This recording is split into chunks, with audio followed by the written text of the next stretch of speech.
From biplanes to spaceships, Northern Virginia is home to some of the most important aircraft in the history of flight. This is the world's largest aviation museum, and we're going to take you guys around as we explore the Smithsonian Institution, National Air and Space Museum, Stephen F. Udvar-Hazy Center. Took me like 3 tries to say that.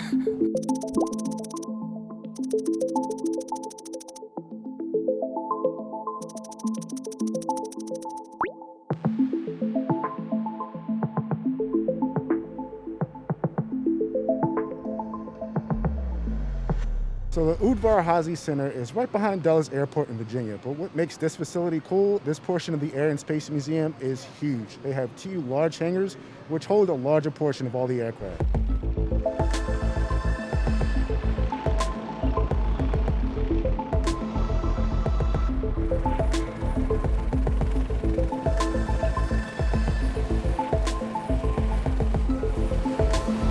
It looks like a pickle.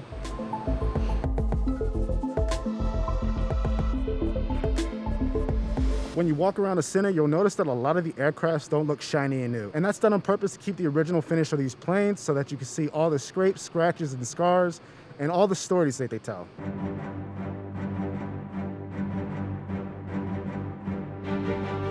The Blackbird is one of my favorite aircrafts and one of the coolest designed. I think it looks like the X-Jet from X-Men. When I was growing up, I used to think the stealth technology behind it meant that it turned invisible. I thought there was like little tiny cameras on the bottom of it that kind of camouflaged it.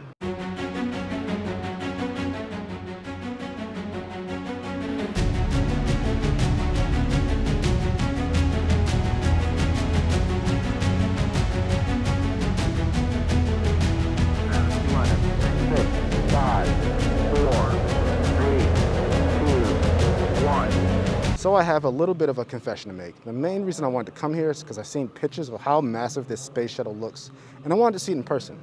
And honestly, it doesn't look as big as I thought it was, but just imagining this thing in space is really kind of cool.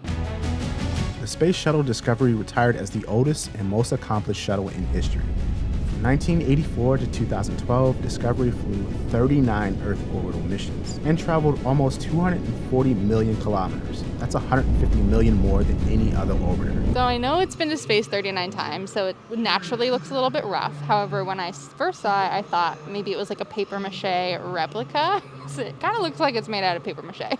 And although they get tons of glory, the life of an astronaut isn't all a spacewalk. For astronauts, doing their business is a little more complicated. See, without gravity, any loose drops or dribbles can float out of the toilet.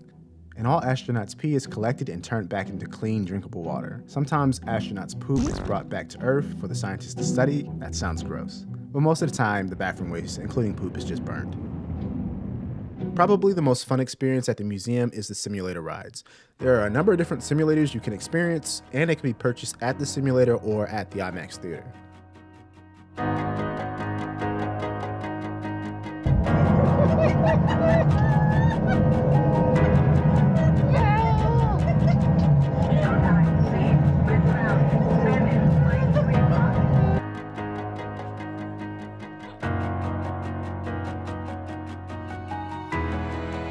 So right behind me is the Concord by Air France, which is definitely one of the longest planes in here, sitting at about 200 feet in length. This plane traveled at twice the speed of sound, so because of that, it had really high operating costs, which made it more of a luxury plane for passengers. In 1997, a round-trip ticket from New York to London cost about $8,000, which today would be about $13,000 per flight. Also here is the Enola Gay, the plane that dropped the first atomic bomb on Hiroshima. This was how Hiroshima looked after the blast. 4.5 square miles, almost completely burned out. The Udvar-Hazy Center has a little bit of everything, and we really didn't even get a chance to talk about the IMAX theater. I really enjoyed our time here today. Seeing the Blackbird and seeing the Space Shuttle Discovery were definitely the highlights of this visit. I've been to the Air and Space Museum in DC twice in my lifetime, and it's impressive there as well. If you want to see stuff like the Wright brothers aircraft, that's where you want to go.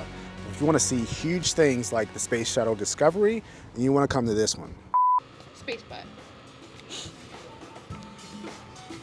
Little space diaper. Space dookie.